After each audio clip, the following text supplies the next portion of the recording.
مجھے اب تمہارے ساتھ ایک پل بھی نہیں رہنا۔ حنین، مجھے تم سے طلاق چاہیے۔ یہ لفظ حنین کے لیے کسی ایٹم بم سے کم نہیں تھا۔ کیا پاگل پن ہے یہ؟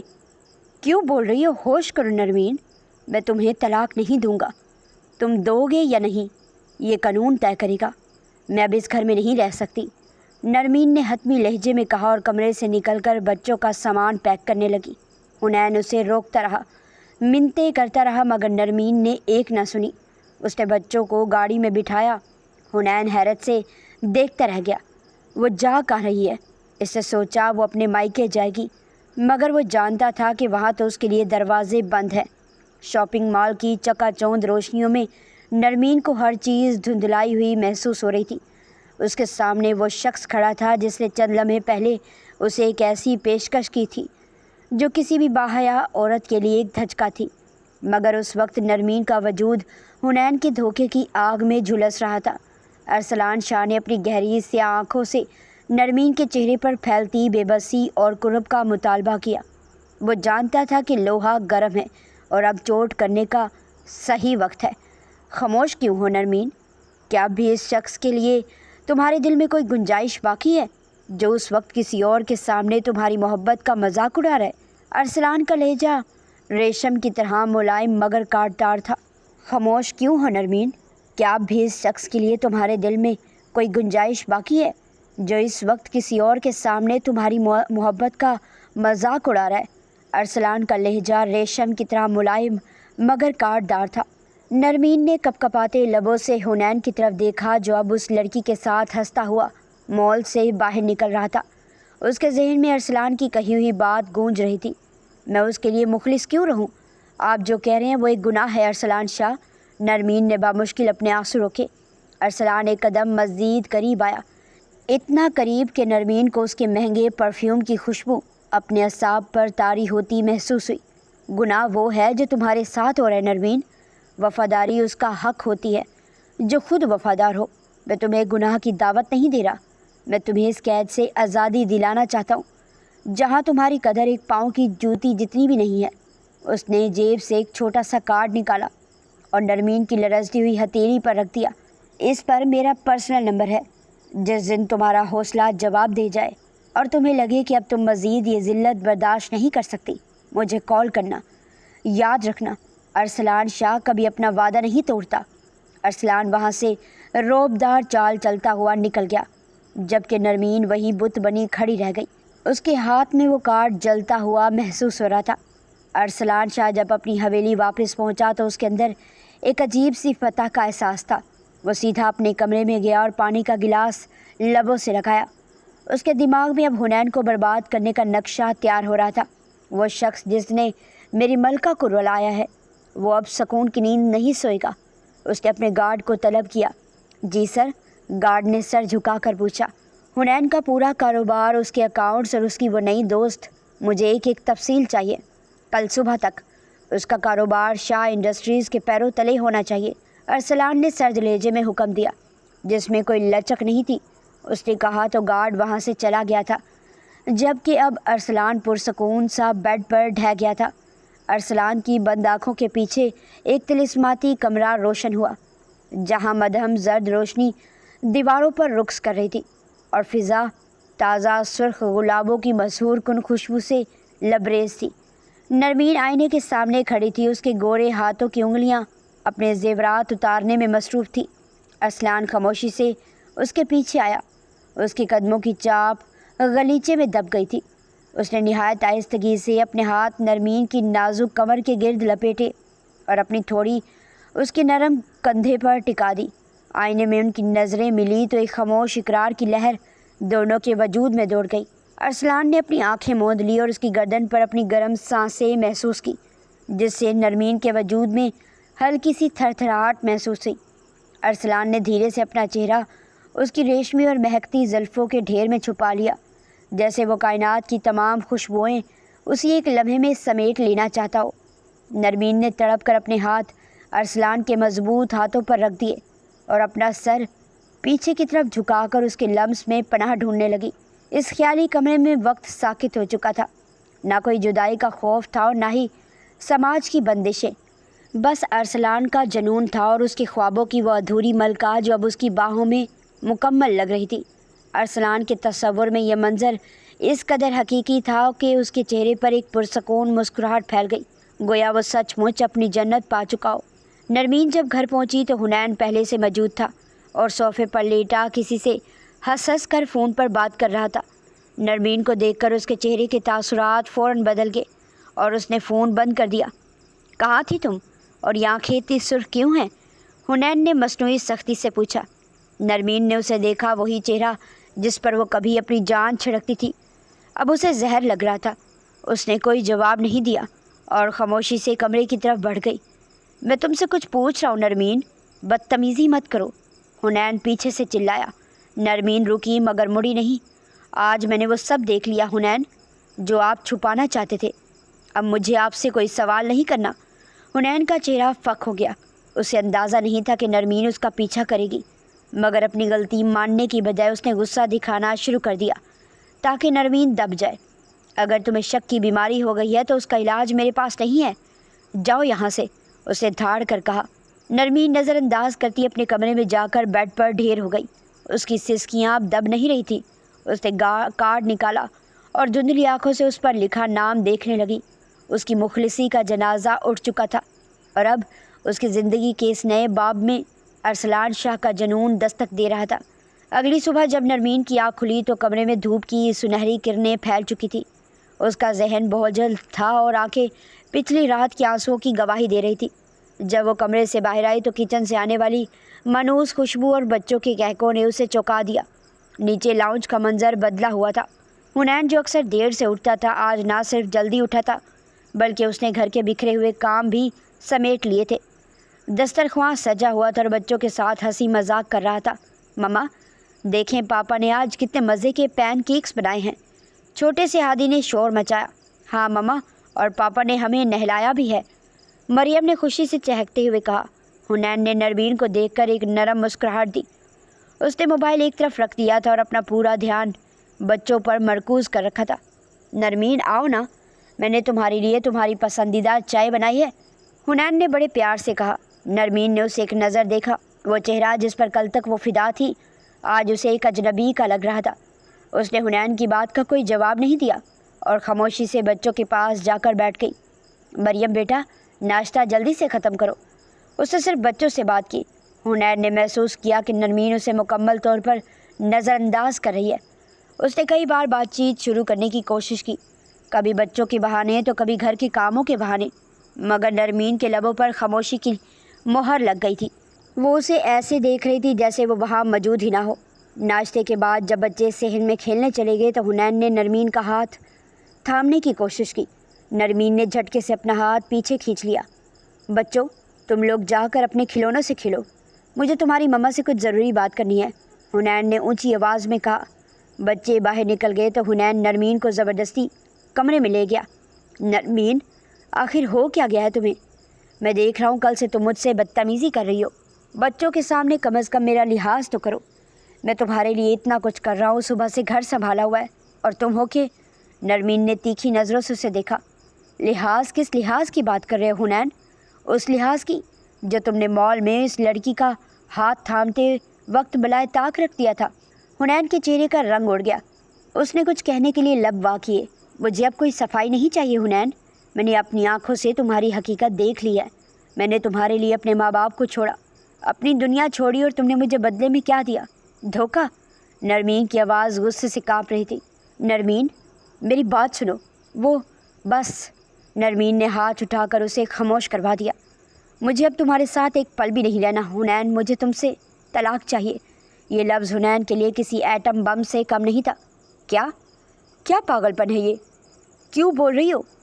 ہوش کرو نرمین، میں تمہیں طلاق نہیں دوں گا۔ تم دو گے یا نہیں یہ قانون طے کرے گا۔ میں اب اس گھر میں نہیں رہ سکتی، نرمین نے حتمی لہجے میں کہا اور کمرے سے نکل کر بچوں کا سامان پیک کرنے لگی۔ حنین اسے روکتا رہا، منتیں کرتا رہا، مگر نرمین نے ایک نہ سنی۔ اس نے بچوں کو گاڑی میں بٹھایا۔ حنین حیرت سے دیکھتا رہ گیا کہ وہ جا کر رہی ہے۔ اس نے سوچا وہ اپنے میکے جائے گی، مگر وہ جانتا تھا کہ وہاں تو اس کے لیے دروازے بند ہیں۔ نرمین گاڑی چلا کر شہر کے ایک پرسکون علاقے میں پہنچی۔ جہاں ایک پرانی مگر پروقار عمارت کھڑی تھی۔ یہ وہی فلیٹ تھا جو یونیورسٹی کے دنوں میں اس کے والد نے اسے لے کر دیا تھا جب وہ یہاں پڑھنے آئی تھی۔ یہی وہ یونیورسٹی تھی جہاں اسے حنین ملا تھا، جہاں ان کی محبت پروان چڑھی تھی اور جہاں اس نے اپنے والد سے بغاوت کر کے حنین کا ہاتھ تھاما تھا۔ اس کے باپ نے کہا تھا، اگر تم اس کے ساتھ چلی گئی تو دوبارہ اس چوکھٹ پر قدم مت رکھنا۔ نرمین نے تب فخر سے کہا تھا، مجھے کبھی واپس آنے کی ضرورت نہیں پڑے گی۔ مگر آج تقدیر اسے اسی فلیٹ میں واپس لے آئی تھی جو خاموشی سے اس کی واپسی کا منتظر تھا۔ فلیٹ کا تالا کھولتے ہوئے اس کی آنکھوں سے آنسو روا تھے۔ ہر چیز پر دھول جمی تھی، بالکل ویسے ہی جیسے اس کی خوشیوں پر بے وفائی کی دھول جم گئی تھی۔ ارسلان شاہ اپنے دفتر کی پچھلی جانب لگی شیشے کی دیوار کے سامنے کھڑا تھا، جہاں سے پورا شہر اس کے پیروں تلے نظر آتا تھا۔ اس کے ایک ہاتھ میں بلیک کافی کا مگ تھا اور دوسرا ہاتھ کوٹ کی جیب میں۔ اس کی آنکھوں میں وہ مخصوص وحشیانہ سکون تھا جو تب آتا ہے جو اپنے شکار کو چاروں طرف سے گھیر چکا ہو۔ دروازے پر دستک ہوئی اور اس کا خاص آدمی جو اس کے تمام خفیہ معاملات سنبھالتا تھا اندر داخل ہوا۔ سر، تمام تیاریاں مکمل ہیں، اس نے سر جھکا کر اطلاع دی۔ ارسلان مڑا، اس کے لبوں پر ایک صفاقانہ مسکراہٹ آئی۔ تو کیا حنین صاحب کو خبر ہوئی کہ ان کی زمین سرقنا شروع ہو گئی ہے؟ جی سر، آپ کے حکم کے مطابق ہم نے ان کے سب سے بڑے کلائنٹ کو توڑ لیا ہے۔ اس کے علاوہ جس بینک سے انہوں نے اپنی نئی فیکٹری کے لیے بھاری لون لے رکھا ہے، اس کے ڈائریکٹر سے ہماری بات ہو گئی ہے۔ وہ آج شام تک حنین کو ڈیفالٹ قرار دے کر فوری ادائیگی کا نوٹس بھیج رہے ہیں۔ ارسلان نے کافی کا ایک گھونٹ لیا اور ڈیسک پر پڑے کاغذ کو اٹھایا۔ یہ حنین کے کاروبار کی مکمل تفصیلات تھی۔ وہ سمجھتا ہے کہ وہ ایک ہی وقت میں 2 زندگیاں جی سکتا ہے۔ ارسلان کی آواز میں حقارت تھی۔ ارسلان نے فون اٹھایا اور ایک نمبر ڈائل کیا۔ ہیلو، حنین کے تمام شیئرز مارکیٹ میں گرا دو۔ میں چاہتا ہوں کہ جب وہ کل صبح سو کر اٹھے تو اسے پتہ چلے وہ سڑک پر آ چکا ہے۔ فون رکھ کر ارسلان دوبارہ کھڑکی کی طرف بڑھ گیا۔ اسے حنین کی بربادی سے زیادہ نرمین کی اس حالت کا خیال تھا جس سے وہ اس وقت گزر رہی ہوگی۔ اسے معلوم ہو چکا تھا کہ نرمین اپنا گھر چھوڑ کر اس پرانے فلیٹ میں منتقل ہو چکی ہے۔ وہ وہاں اکیلی ہے۔ ارسلان نے خود کلامی کی، اپنوں سے دور بے سہارا، مگر اسے معلوم نہیں کہ اس کی حفاظت کرنے والا اب جاگ چکا ہے۔ اس نے اپنے گارڈ کو آواز دی، فلیٹ کے باہر سیکیورٹی کا جال بچھاؤ۔ کسی کو، خاص طور پر حنین کو، اس عمارت کے قریب بھی نہیں آنا چاہیے۔ اور سنو، اسے ہر وہ چیز فراہم کرو جس کی اسے اور بچوں کو ضرورت ہو سکتی ہے، مگر اسے شک نہیں ہونا چاہیے کہ یہ سب میں کر رہا ہوں۔ اسے لگنا چاہیے یہ سب قدرت کا کرشمہ ہے۔ ارسلان شاہ صرف ایک عاشق نہیں تھا، بلکہ وہ ایک محافظ بھی بن چکا تھا اور ایک منتقم بھی۔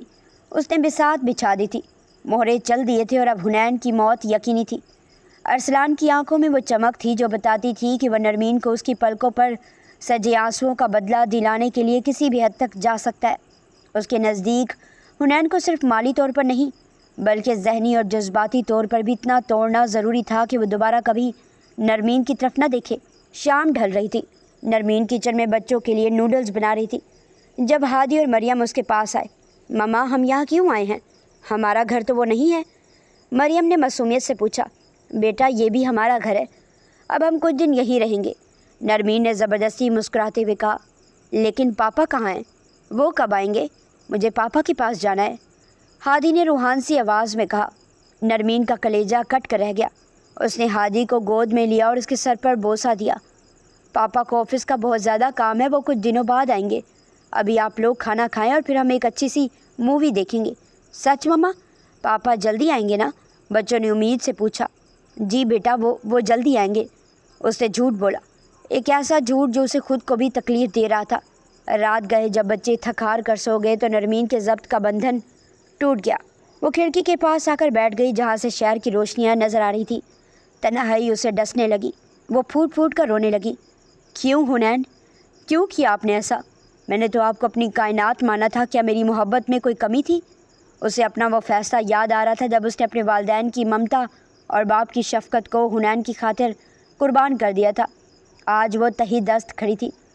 اس نے سوچا تھا کہ حنین ہی اس کی ڈھال ہے، مگر وہی ڈھال اسے زخم دے گئی تھی۔ آپ نے ٹھیک نہیں کیا حنین، آپ نے میرے بھروسے کا خون کیا ہے، وہ سسکیاں لیتے ہوئے بڑبڑائی۔ کمرے کی خاموشی میں اسے ارسلان شاہ کا وہ جملہ یاد آیا، وفاداری اس کا حق ہے جو خود وفادار ہو۔ اس نے اپنے آنسو پونچھے اور آئینے میں اپنا عکس دیکھا۔ اس کی آنکھوں میں اب صرف دکھ نہیں تھا بلکہ ایک عزم بھی ابھر رہا تھا۔ اسے اب اپنے بچوں کے لیے مضبوط بننا تھا۔ وہ اب اس کمزور نرمین کی طرح نہیں روئے گی جس کا استحصال کیا جا سکے، مگر اس کے دل کے ایک کونے میں اب بھی وہی سوال تھا، کیا وہ واقعی اس بندھن کو ہمیشہ کے لیے ختم کر سکے گی؟ رات کے پچھلے پہر وہ اسے فلیٹ میں اکیلی بیٹھی اپنے ماضی کے ملبے پر مستقبل کی دیواریں چننے کی کوشش کر رہی تھی، جبکہ شہر کے دوسرے کونے میں ایک شخص ارسلان شاہ اس کے ہر دکھ کا حساب لینے کے لیے تیار بیٹھا تھا۔ شام کا وقت تھا۔ نرمین اپنے فلیٹ کے نیچے دکان سے بچوں کے لیے کچھ سامان لینے نکلی تھی۔ جیسے وہ عمارت کے سایہ دار کونے میں پہنچی، 3 کالی گاڑیوں نے اسے چاروں طرف سے گھیر لیا۔ حنین اسے منانے کے لیے وہاں پہنچا تھا۔ گاڑی سے اترا۔ نرمین میری بات سنو، مجھے اپنی بات کہنے کا موقع تو دو، حنین نے پکارا، مگر اس سے پہلے ہی کہ وہ نرمین تک پہنچتا بخت شاہ کے آدمیوں نے فائرنگ شروع کر دی۔ حنین نے فوراً نرمین کو اپنے سینے سے لگایا۔ وہ آگے بڑھے اور نرمین کو حنین سے الگ کرنے کی کوشش کرنے لگے۔ انہوں نے بے رحمی سے حنین کو مارا تھا، لیکن اس نے نرمین کو نہ چھوڑا۔ آخرکار جب حنین شدید زخمی ہوا تو اس کی پکڑ نرمین پر کمزور ہوئی تھی۔ وہ درد سے کرانے لگا۔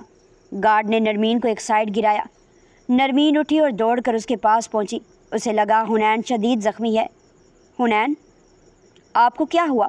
ہمت کریں، کوئی ہے جو ہماری مدد کرے؟ نرمین چیخ رہی تھی۔ حنین کا سر اپنی گود میں لیے وہ رو رہی تھی۔ کاش میں آپ سے یہ مطالبہ نہ کرتی، کاش ہم گھر پر ہوتے۔ اسی لمحے ایک سفید سپورٹس کار تیزی سے وہاں پہنچی۔ ارسلان شاہ گاڑی سے باہر نکلا۔ اس کے ہاتھ میں پستول تھی اور آنکھوں میں موت کا رقص۔ وہ جانتا تھا کہ اس کے باپ نے ہی یہ جرات کی ہے۔ بخت شاہ کے گنڈوں نے ارسلان کو دیکھتے ہی اس پر گولیوں کی بچھاڑ کر دی۔ ایک گولی ارسلان کے کندھے میں لگی۔ خون کا فوارہ چھوٹا، مگر وہ شخص جیسے درد سے ماورا تھا۔ وہ قدم بڑھاتا رہا۔ ایک اور گولی ارسلان کے گھٹنے میں لگی تو وہ زمین پر ڈھیر ہو گیا۔ اٹھاؤ اس لڑکی کو، لے چلو، ان میں سے ایک آدمی نے کہا۔ نہیں، پلیز میری بیوی کو چھوڑ دو، حنین چیخا تھا۔ اگر کسی میں ہمت ہے تو ہاتھ لگا کر دکھاؤ۔ تم لوگوں کا سایہ بھی میں نے شہزادی پر پڑنے دیا تو میں ایک باپ کا نہیں۔ ارسلان غصے سے دھاڑتا کھڑا ہوا تھا۔ نرمین نے حیرت سے ارسلان کو دیکھا جو لڑکھڑاتا ہوا اس کی طرف آیا تھا۔ اس سے چند قدم فاصلے پر کھڑا ہو گیا تھا۔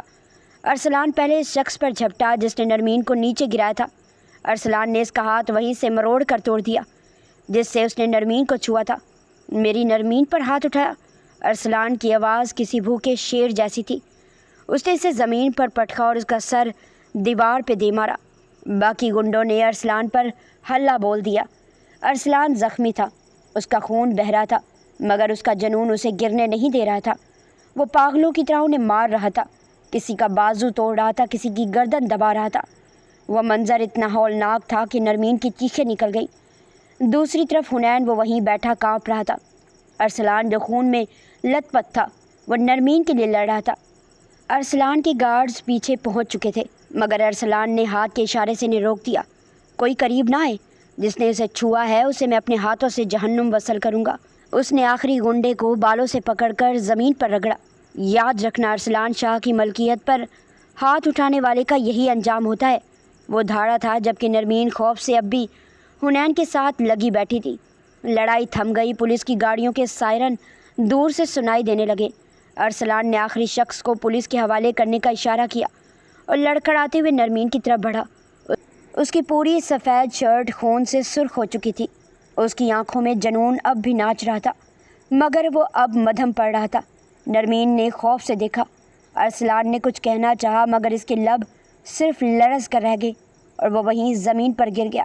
لیکن ارسلان کے چہرے پر ایک درد بھری مسکراہٹ تھی۔ وہ اس کے لیے لڑ رہا تھا، لیکن وہ اپنے شوہر کے سینے سے لگی بیٹھی تھی، اس کے لیے جو محض اسے حفاظت دے رہا تھا۔ لیکن ارسلان شاہ، وہ تو اس کے لیے دنیا ختم کر دینے کی طاقت رکھتا تھا۔ ارسلان نے شدت سے دعا کی تھی کہ کاش نرمین ابھی اسے سینے سے یوں لگا لے، اور ساتھ ہی اس نے اپنی آنکھیں موند لی تھی۔ ارسلان کی گارڈز دوڑ کر آئے اور اسے اٹھا کر گاڑی کی طرف لے جانے لگے۔ سر، ہوش کریں، ہمیں ہسپتال جانا ہوگا۔ نرمین نے حنین کو دیکھا اور اسے اٹھانے کی کوشش کرنے لگی۔ نرمین، تم ٹھیک ہو؟ حنین نے لرزتی آواز میں پوچھا۔ نرمین نے فوراً اس کے سینے سے لگ گئی اور پھوٹ پھوٹ کر رونے لگی۔ مجھے معاف کر دے، اگر میں یہاں نہ آتی تو آپ کو اتنی چوٹیں نہیں لگتی، وہ روتی ہی بولی تھی۔ چلو گھر، بہت سی باتیں کرنی ہیں میں نے تم سے۔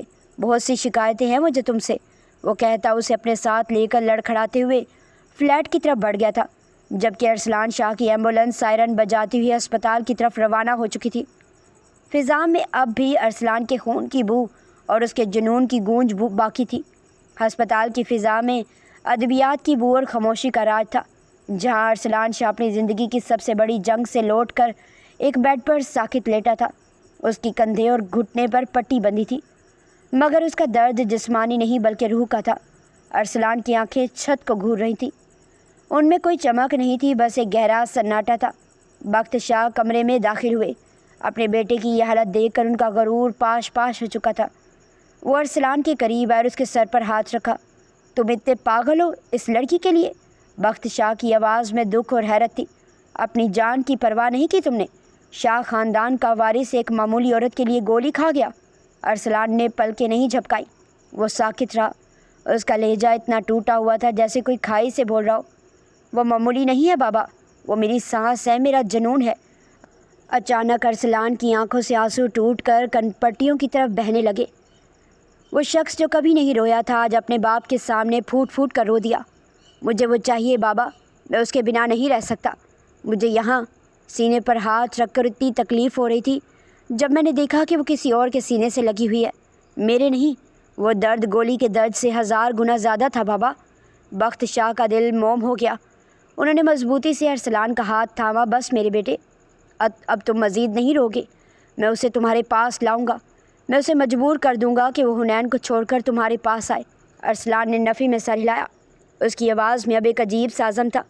نہیں بابا، میں زبردستی نہیں کروں گا۔ اسے قیدی بنا کر لایا تو اس کا جسم تو مل جائے گا مگر روح نہیں۔ میں اسے پیار سے لے کر آؤں گا، اسے خود احساس ہوگا کہ اس کے لیے مخلص کون ہے۔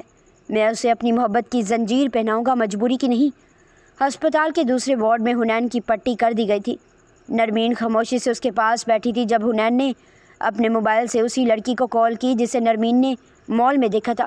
سارا، تم ہسپتال آ جاؤ، سب گڑبڑ ہو گئی ہے، حنین نے کہا۔ تھوڑی دیر میں وہی لڑکی وارڈ میں داخل ہوئی۔ نرمین کا پارا چڑھ گیا مگر حنین نے اسے روک لیا۔ نرمین، غصہ مت کرو، یہ سارا ہے، میری منہ بولی بہن۔ نرمین ساکت رہ گئی۔ سارا نے آگے بڑھ کر نرمین کے ہاتھ تھام لیے۔ بھابھی، مجھے معاف کر دے، حنین بھائی آپ کو آپ کی شادی کی سالگرہ پر ایک بہت بڑا سرپرائز دینا چاہتے تھے۔ ہم دونوں مل کر آپ کے لیے گفٹ اور ڈنر پلان کر رہے تھے۔ بھائی نہیں چاہتے تھے آپ کو ذرا بھی شک ہو، اس لیے وہ آپ کو یاد نہیں دلانا چاہتے تھے کہ وہ اینیورسری آ رہی ہے۔ حنین نے نظریں جھکا لی۔ نرمین، میں بس یہ چاہتا تھا کہ تمہارا سرپرائز خراب نہ ہو، اس لیے میں تم سے دور دور رہ رہا تھا تاکہ تمہیں لگے میں مصروف ہوں، اور جب سرپرائز دوں تو تم خوش ہو جاؤ۔ نرمین کے پیروں تلے سے زمین نکل گئی۔ اسے اپنی جلد بازی اور شک پر بے انتہا شرمندگی ہوئی۔ وہ زاروں کی طرح رونے لگی اور حنین کے سینے سے لگ گئی۔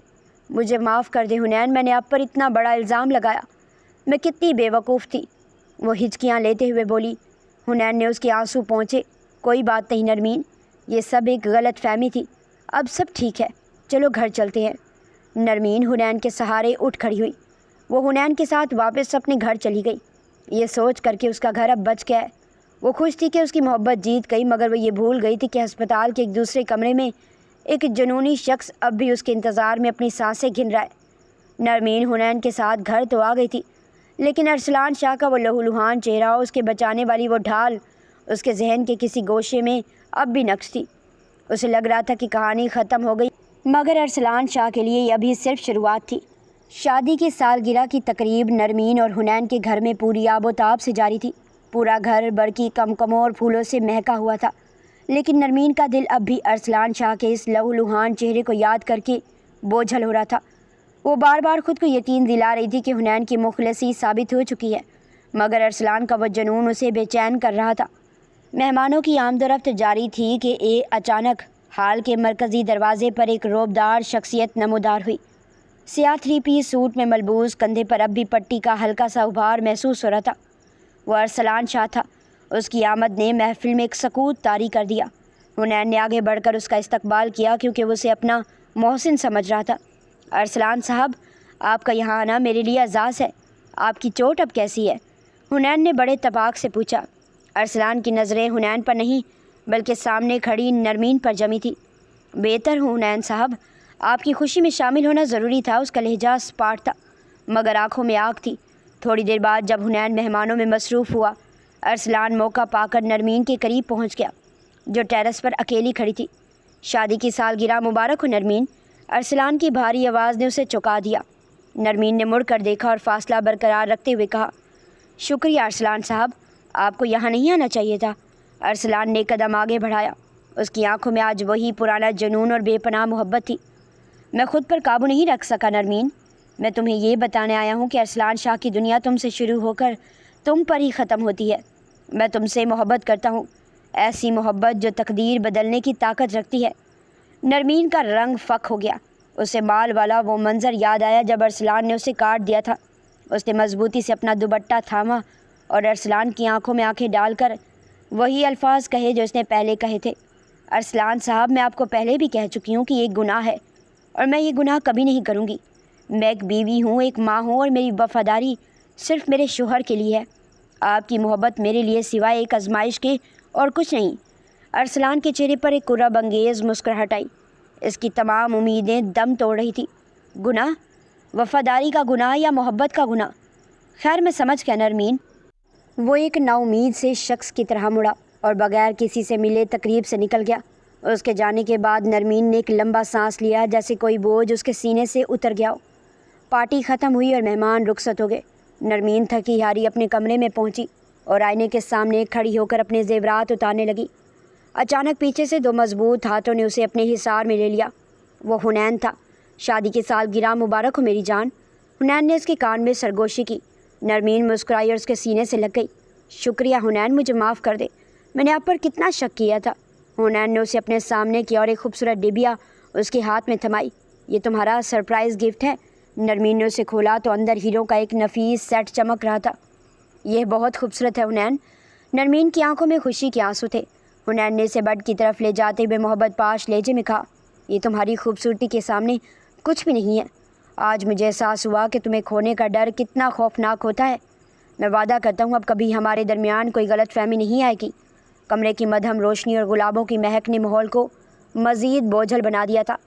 حنین نے نرمی سے اس کا چہرہ اپنے ہاتھوں کے پیالوں میں لیا اور اس کی پیشانی پر ایک لمبا بوسہ دیا۔ نرمین نے اپنی آنکھیں موند لی۔ اسے برسوں بعد حنین کی باہوں میں وہی پرانا سکون اور تحفظ محسوس ہو رہا تھا۔ حنین نے اسے اپنے مزید قریب کر گیا۔ ان کے دلوں کی دھڑکنیں ایک ہی تال پر ناچ رہی تھی۔ تمام دکھ، تمام پچھتاوے اور ارسلان شاہ کا وہ پاگل پن اس وقت کمرے کی دیواروں سے باہر رہ گیا تھا۔ کمرے میں صرف ان دونوں کی سانسوں کی تپش اور ایک دوسرے کو پانے کی چاہت باقی تھی۔